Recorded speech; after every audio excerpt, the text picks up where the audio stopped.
4 बजे से 7 बजे तक शिव के भ्रमण का समय बताया है शाम को। तो 7 बजे से लेकर फिर रात्रि 9 बजे तक लक्ष्मी और दरिद्रता फिर भ्रमण पर जाती है। इनका एक समय निश्चित है महाराज। भ्रमण कर कर आ जाना। अब इस बीच में जब लक्ष्मी और दरिद्रता दोनों निकल कर जा रही हैं तो दोनों एक भाव रख कर जाती हैं कि आज हमको कहां प्रवेश करना है।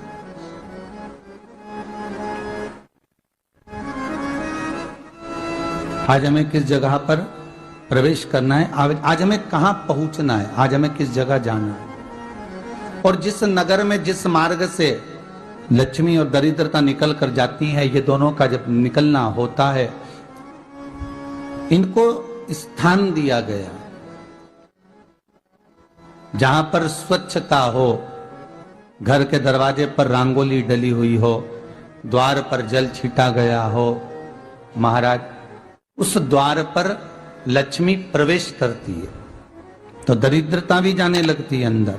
जब दरिद्रता अंदर जाने लगती है तो लक्ष्मी उसको रोक देती है। पहले मैं देखकर आती हूं कि तेरे लिए स्थान है कि नहीं, तू यहां रुक।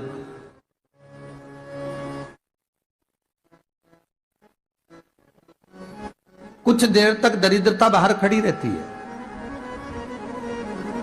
और लक्ष्मी जी की बड़ी बहन जब दरिद्रता बार बार अंदर जाने का प्रयास करती है तो लक्ष्मी जी कहती हैं, जीजी तू इतनी बड़ी होकर तुझे मालूम है तू तेरा सम्मान होना चाहिए, आदर होना चाहिए, और तू अंदर चली जा और कोई तेरा सम्मान ना करे तो कितना बुरा लगेगा, इसलिए तू बाहर खड़ी रहे। मैं अभी आई। अंदर जाती है और जब लक्ष्मी जी भ्रमण कर लेती हैं, अंदर प्रवेश कर कर आती हैं और प्रवेश कर कर आती हैं तो दरिद्रता पूछती है चले अंदर। तो लक्ष्मी जी कहती हैं, तुझे मालूम नहीं है क्या जीजी कि जिस घर में मैं प्रवेश कर जाती हूं उस घर में फिर दरिद्रता नहीं जा सकती, क्योंकि ये तेरा वचन था, ये तेरा वचन था। अपन दोनों का जब मंगल विवाह हुआ था, मेरा विवाह जब नारायण के साथ में हुआ और तुम्हारा विवाह जब दुस्साह मुनि के साथ हुआ, दरिद्रता का विवाह दुस्साह मुनि के साथ हुआ। जब अपना दोनों का विवाह हुआ था तो अपन दोनों ने एक वादा करा था कि जिस घर में लक्ष्मी प्रवेश कर जाएगी उस दिन फिर दरिद्रता नहीं जाएगी, और जिस घर में दरिद्रता प्रवेश कर जाएगी उस घर में फिर लक्ष्मी नहीं जाएगी। अब जब मैं अंदर देख कर आ गई हूं तो तू अंदर नहीं जा सकती, अर्थात लक्ष्मी के चरण जिस घर में पड़ गए उस घर में फिर दरिद्रता प्रवेश नहीं कर रही। चलते चलते फिर दरिद्रता ने देखा और लक्ष्मी जी इसको लेकर गई और लक्ष्मी जी ने देखा कि इसके दरवाजे पर जल नहीं छीटा गया, इसके दरवाजे पर ना रंगोली डली है, इसका द्वार साफ नहीं हुआ है, इसके द्वार पर दीप नहीं है, इसके द्वार पर कलश नहीं है, इसके दरवाजे पर ढेर सारा कचरा पड़ा हुआ है, कोई स्वान कोई कुत्ता गंदगी भी कर कर चला गया है, कहीं बिल्ली ने गंदगी कर रखी है, कहीं जीवों ने कुछ गंदा गिरा रखा है। तो फिर लक्ष्मी जी कहती है, जी जी अब मैं होकर आ गई थी ना, अब तू जा, तू होकर आ। और दरिद्रता प्रवेश करती है तो अंदर जाकर क्या देखती है दरिद्रता कि इतनी सवेरे से मैं घूमने इनके दरवाजे पर आई और ये तो सब चादर तान के चकाचक गुर्राटा भर भर कर सो रहे हैं। तो दरिद्रता कह देती है, तुम्हारा भाग्य ही बेकार है, तुम्हें क्या करूं, तुम ऐसे ही सोते रहो। और दरिद्रता गुस्से में बाहर निकल कर आती है, लक्ष्मी से कहती है, लक्ष्मी तू इसके घर में जाना ही मत ही। तो दरिद्रता को कहती है, जीजी तेरी बात नहीं मानूंगी क्या मैं? लक्ष्मी जी बोली, मैं तेरी बात नहीं मानूंगी, बिल्कुल नहीं जाऊंगी इसके घर में, तू चिंता मत कर, चल आगे चले। फिर आगे बढ़े। ये लक्ष्मी और दरिद्रता का प्रवेश है। आपके घर का द्वार, आपके घर का दरवाजा। फिर निवेदन करूंगा एक बहुत सुंदर बात, हमें महाराष्ट्र से सीखना चाहिए, हमें साउथ से सीखना चाहिए, दक्षिण से। जिस समय पर भक्ति देवी यमुना जी के घाट पर रो रही थी अपने पुत्र ज्ञान और वैराग्य को गोदी में लेकर समय देव ऋषि नारद ने प्रश्न किया था कि तुम कहां पर पोषित हुई हो, तुम्हें ऊर्जा कहां से प्राप्त हुई? तो कहा मैं गुजरात से तो चली हूं। और वहां से चलती चलती भक्ति देवी कहती है मैं बहुत दुखी होकर, बूढ़ी होकर, द्रवित होकर, बड़ी दुख में वहां से चलते चलते जब मैं महाराष्ट्र में पहुंची तो मैंने वहां जाकर देखा कि वहां पर लोग हर पल हर घड़ी ब्रह्म मुहूर्त में उठकर स्मरण करते हैं, नाम जाप करते हैं और दरवाजे पर जल छीट कर रंगोली डालते हैं। तो कह रही है कि वहां पर मैं थोड़ी अवस्थावान होने लगी, वहां मुझे अच्छा लगने लगा। फिर जब मैं और आगे पढ़ी, दक्षिण में जब पहुंची, वहां पर जाकर मैंने देखा कि सुबह से उठकर मंगलाचरण, मंगला स्तोत्र और वेदों की ध्वनि होने लगी। वहां पर मैं और आनंदित हो गई। हमें कुछ चीजें महाराष्ट्र से सीखना चाहिए कि वहां रहने वाले जो भगत हैं, वारकरी संप्रदाय के जो भक्त होते हैं, वैष्णव जो धर्म के भक्त होते हैं, उनका नियम है सवेरे के समय घर में पानी है कि नहीं है, पर जब भी वो घर का दरवाजे के बाहर थोड़ा ना थोड़ा पानी तो छींट ही देते हैं। और छींटने के बाद फिर वहां पर अपने यहाँ तो दिवाली पर रंगोली बनती है जी, और वहां पर रोज की रंगोली बन जाती है कि कभी हो सकता है परमात्मा राह भूल कर हमारे घर में प्रवेश कर जाए, इसलिए वहां प्रतिदिन की रंगोली, प्रतिदिन।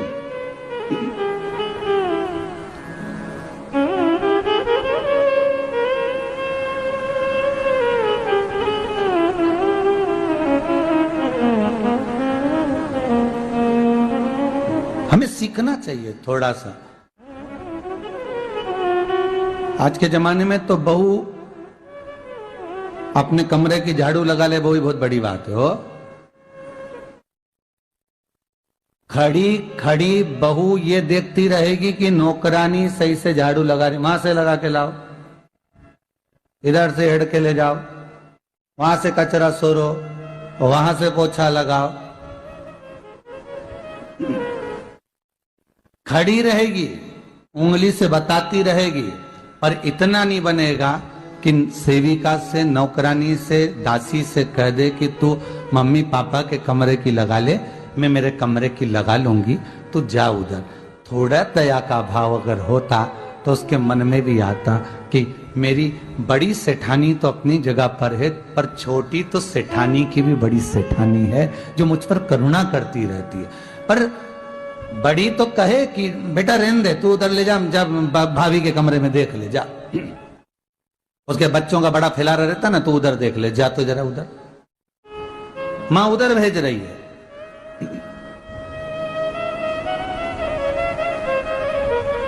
थोड़ा सेवा का भाव हमारे भीतर हो।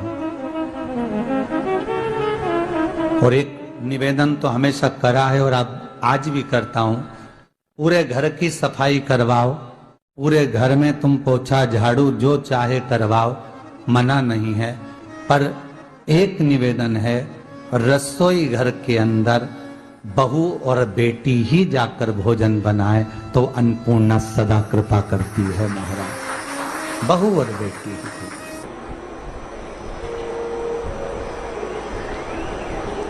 फिर एक कहीं ऐसी जगह मिल जाती है जहां ठोका और वो खींच चली, कपड़े टांग, बार बार प्रयास करा, हिम्मत नहीं आ रही। आपने कहा कि कपड़े तो टांगना है, कील तो ठोकना पड़े। जैसे कील को बार बार ठोका गया, कपड़ा टांगने के लिए एक जगह नहीं लगी, दूसरी जगह नहीं लगी, तीसरी जगह नहीं लगी, चौथी जगह पर प्रयास करते रहे। उसी तरह भगवान शंकर की, लोग कहते हैं कथा एक बार सुन ली, 2 बार सुन ली, 3 बार सुन ली, हम कहते हैं बार बार इस मन रूपी कील को परमात्मा के चरणों में ले जाकर ठोकते रहो, इस मन को भगवान के चरणों में ले जाकर छोड़ते रहो। कथा में इस मन को बार बार ले जाकर ठोकते रहो, एक ना एक दिन ये परमात्मा तक पहुंच ही जाएगी, ये निश्चित।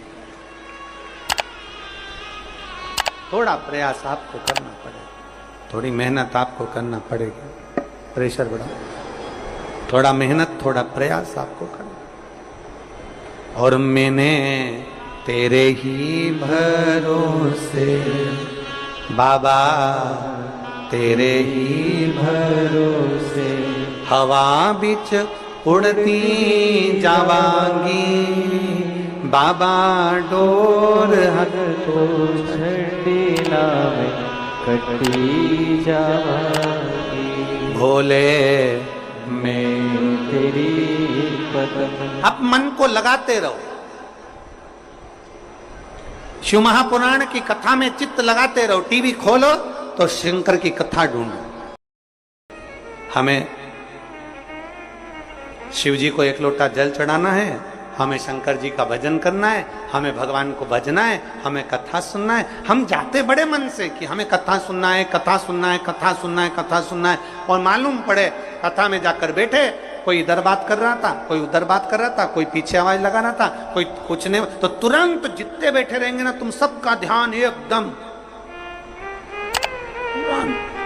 उसी जगह पर मन जाएगा कि कौन ने क्या बोला, कौन ने क्या करा। अरे भाई, तुम आए कहां पर हो? भगवान शिव की कथा को सुनने के लिए। तुम आए कहां पर हो? शंकर को अपने दिल में बिठाने के लिए। तुम आए कहां पर हो? शिव तत्व को जानने के लिए।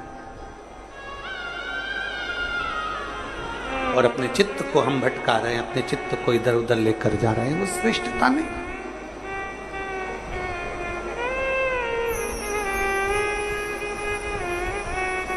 जिस समय पर ब्रह्मा जी ने सृष्टि की रचना करी,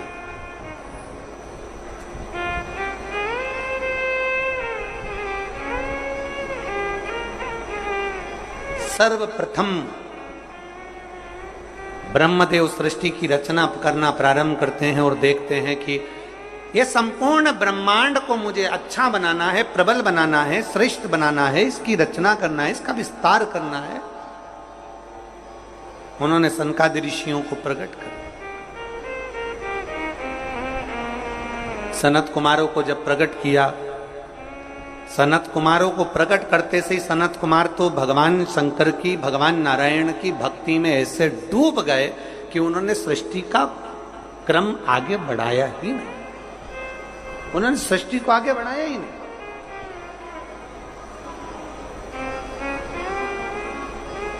अब ब्रह्मा जी के मन में बड़ा दुख हुआ, ब्रह्मदेव के हृदय में बड़ा दुख हुआ ब्रह्मा जी को। ब्रह्मा जी भगवान नारायण के पास में गए और नारायण के पास में जाकर उन्होंने हाथ जोड़कर निवेदन करा। ब्रह्मा जी बोले हैं, नारायण, मैंने सृष्टि का खंड आगे बढ़ाने के लिए सनकादि ऋषियों को प्रकट किया, मैंने सृष्टि को आगे बढ़ाने के लिए सनकादि ऋषियों को मार्गदर्शन किया, पर ये सनकादि ऋषि तो भगवान की भक्ति में डूब गए, आपके भजन में डूब गए, ये तो कोई सृष्टि को आगे बढ़ाते नहीं है। करूं तो करूं क्या, सृष्टि कैसे बढ़ाई जाए, अब ये मुझे आप बताओ।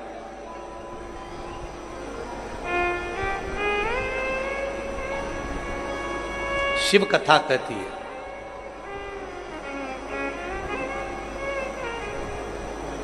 जब आपको लगने लगे कि मैंने बहुत प्रयास कर लिया और अब मेरा यह कार्य नहीं हो रहा, तब उस जगह पर शिव महापुराण की कथा कहती है कि एक बार शंकर पर विश्वास कर देखो, शंकर पर भरोसा कर देखो। एक पत्र है,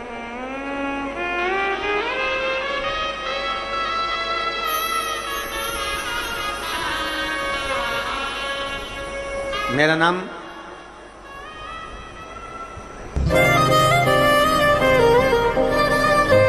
जात्री साहू है,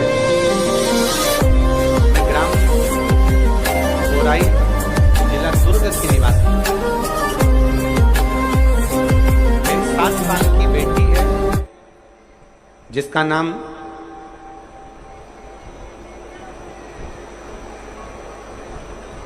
नीला है। 7 वर्ष की बेटी है। कहीं बैठी हो तो हाथ हिला सकती है। मेरा नाम जंत्री साहू है। मैं ग्राम बोराई, जिला दुर्ग की निवासी हूं। मेरी 7 साल की बेटी है, कहीं बैठी है, बच्ची आई है साथ में, ले आओ उसको, धीरे धीरे ले आओ, ले आओ उसको, धीरे धीरे लेकर आओ। 7 साल की बेटी है। 9 फरवरी को स्कूल से आई और अचानक वो बात कर रही थी तो तुतलाने लगी। तुतलाते तुतलाते उसकी आवाज चली गई, गिर गई। कमर, पैर, हाथ कुछ काम नहीं कर रहा था। बाद में उसने आंखों को भी बंद कर लिया, सुनने की शक्ति भी चली गई। गुरुदेव, हम तुरंत उसको लेकर डॉक्टर के पास भागे। जब डॉक्टर के पास गए तो डॉक्टर ने जब जांचें करना प्रारंभ करा और जांच करते करते करते करते मालूम पड़ा कि इसको एक बीमारी हो गई है जो 2 लाख बच्चों में एक बच्चे में होती है, जिसका नाम GBS है।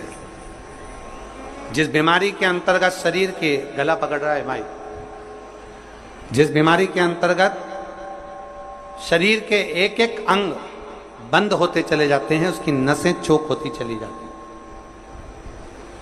GBS बीमारी के अंतर्गत नसें चोक होती चली जाती है, बोलना, देखना, सुनना, शरीर का काम करना सब बंद हो जाता है। डॉक्टर ने कहा यह बीमारी बड़ी खतरनाक है, यह बीमारी ऐसे ठीक नहीं हो सकती, इसको नागपुर ले जाओ। हम अपनी बच्ची को नागपुर लेकर गए। नागपुर में उसका इलाज चालू हुआ। इलाज करवाते करवाते करवाते करवाते 10 दिन हो गए, 15 दिन हो गए, पर बच्ची को होश नहीं आया, वेंटिलेटर पर पड़ी रही। ना बोल पाती, ना चल पाती, ना देख पाती, ना सुन पाती। तब किसी ने कहा कि सीहोर वाला महाराज कथा कहता है, उस कथा को एक बार इस बच्ची के कानों में सुनाना प्रारंभ करो। डॉक्टर तो अनुमति नहीं दे रहे थे, पर हमने डॉक्टरों से बोलकर बच्ची के कानों में हेडफोन लगा के कथा कहना प्रारंभ किया। शिव मंदिर जाकर बेलपत्र लाते, उसके पलंग पर रख देते, थोड़ा सा जल लाकर उसके होठों पर लगा देते। 21 दिन निकल गए पर बेटी होश में नहीं आई। 21 दिन तक होश में नहीं आई।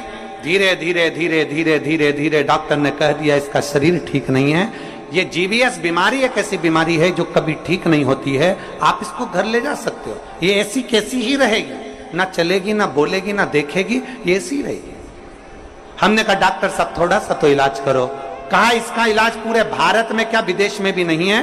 तब हमने वो बेटी 21 दिन तक ये किया, फिर सीहोर से रुद्राक्ष मंगवाया, उसका जल दिया, फिर पशुपति व्रत किया। ऐसे करते करते 45 दिन निकल गए और 45वें दिन जब हम बेटी को जल देना प्रारंभ करें तब डॉक्टर ने कहा अब इसके शरीर में हलचल हुई है और ये इसको वेंटिलेटर से उतारकर ICU में रखा गया। 45 दिन निकल गए। 45 दिन से फिर धीरे धीरे धीरे धीरे करते करते इलाज तो चलता रहा, पर डॉक्टर बोल रहे थे इसका कोई हल नहीं है, इस बेटी को घर ले जाओ, इसका शरीर काम नहीं कर रहा था, पलंग पर पड़ा हुआ था। फिर हमने भी हिम्मत करी और उसको 2-3 महीना वहां रखा। जब कोई निर्णय नहीं निकला तब हम उसको घर लेकर आ गए। घर पर शिव जी का चढ़ा जल देते, शरीर पर जल लगा देते, बेलपत्री खिला देते, पीस पीस कर उसके मुंह में लगा देते। आज बाबा को धन्यवाद देती हूँ, इतनी बड़ी बीमारी से मेरी बेटी चलना भी प्रारंभ हुई, देखना भी प्रारंभ हुई, सुनना भी प्रारंभ हुई और आज मेरी बेटी का शरीर काम करना प्रारंभ कर दिया। मैं बाबा को यहाँ धन्यवाद देने के लिए आया। एक शिव तत्व, गला पकड़ रहा है, खींच के बोलना पड़ रहा है। शिव के प्रति एक अविरल भक्ति, शंकर के प्रति एक विश्वास, एक भरोसा जागृत।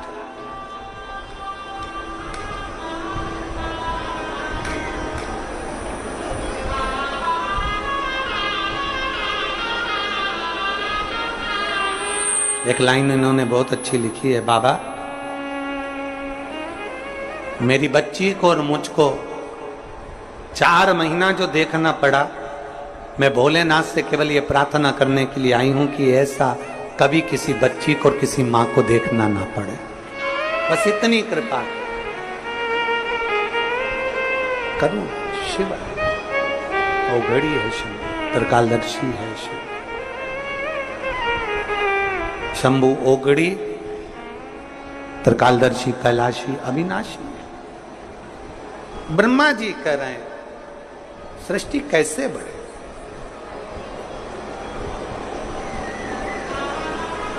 सृष्टि की रचना कैसे हो। भगवान नारायण ने कहा कि आप एक काम करो, भगवान शिव के पास में जाओ, शंकर जी के देवादिदेव महादेव के पास में जैसे ही पहुंचे, भगवान शंकर से प्रार्थना करी ब्रह्मा जी ने कि मैं सृष्टि को कैसे बढ़ाऊं, मैं सृष्टि की रचना कैसे करूं, इसको बढ़ाऊं कैसे, क्या करा जाए। भगवान शंकर ने कहा ब्रह्मदेव, यदि भूलवश भी श्रावण महीने की शिवरात्रि के दिन आपके स्मरण में हो, अगर भूलवश भी एक लोटा जल या शिव नाम मुख से निकल जाता है तो फिर उसको कुछ नहीं करना पड़ता, करता देवादिदेव महादेव।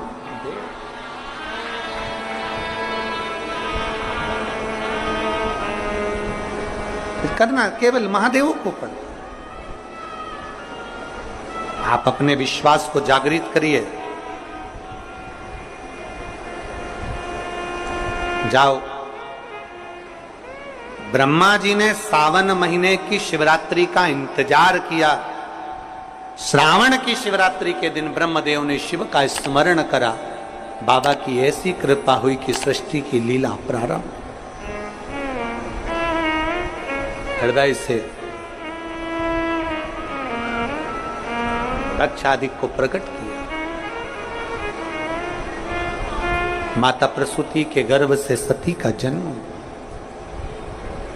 और वो सती माता को भगवान शिव कुंभज बाबा के आश्रम में लेकर गए हैं। शिव भगवान कुंभज ऋषि के आश्रम में कथा को सुनने के लिए लेकर गए, अगस्त बाबा के आश्रम में कथा सुनने के लिए गए।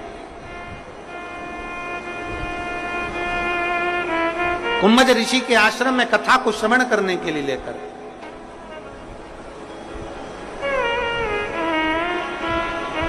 भगवान ओगड़दानी माता सती को लेकर जैसे कुंभज ऋषि के आश्रम में पहुंचे, जैसे कुंभज बाबा के पास में पहुंचे, कुंभज ऋषि के आश्रम में पहुंचे, भगवान कुंभज ऋषि ने, अगस्त ऋषि ने सती माता को देखा।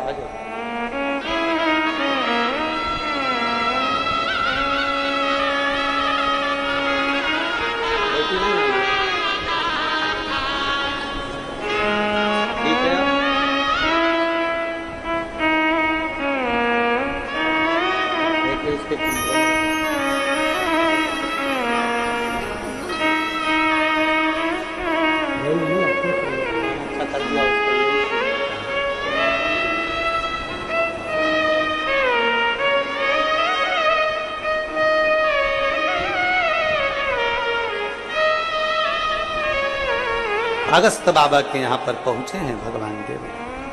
अगस्त ऋषि कथा प्रारंभ हुई, भगवान देवादिदेव महादेव का मन भगवान की कथा में लग गया, पर माता सती का मन नहीं लग पाया।